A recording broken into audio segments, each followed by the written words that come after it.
pourrait-il apparaître le démon à l'heure de la mort? On pourrait dire, mais c'est idiot, l'apparition du démon ne sert à rien, elle est plutôt négative. Comment Dieu pourrait-il permettre que le démon apparaisse à l'heure de la mort?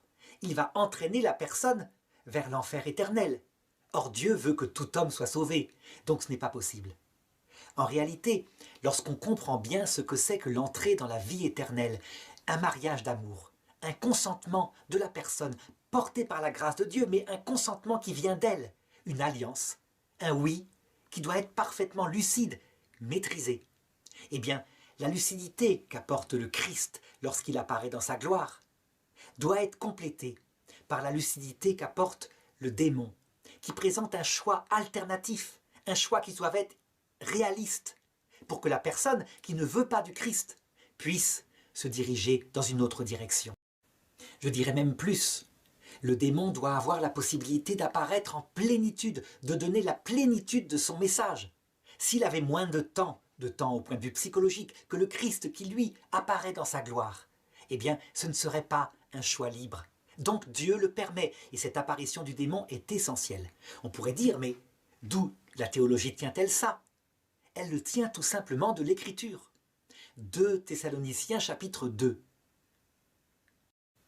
Évidemment, c'est un texte qu'habituellement, on applique à la fin du monde, l'apparition du Christ à la dernière génération. Mais il vise aussi notre fin du monde à nous, l'heure de notre mort. Et saint Paul le dit. Ne vous laissez pas entraîner par toutes sortes de paroles, présentées comme venant de nous, et qui vous disent que le retour du Christ est là, qu'il est présent. Vous le savez, je vous l'avais dit quand j'étais au milieu de vous. Avant sa venue, doit venir l'être impie, celui qui se fait passer pour Dieu, celui qui s'élève sur le trône de Dieu. Vous vous rappelez, je vous l'avais dit quand j'étais parmi vous, ajoute saint Paul. Quant à cet être impie, il se manifestera par toutes les formes de sa puissance. Il veut dire par là qu'il aura véritablement le temps de parler, de séduire notre propre liberté. Et il est vrai que tout ce qui est péché en nous sera attiré vers lui, vraiment.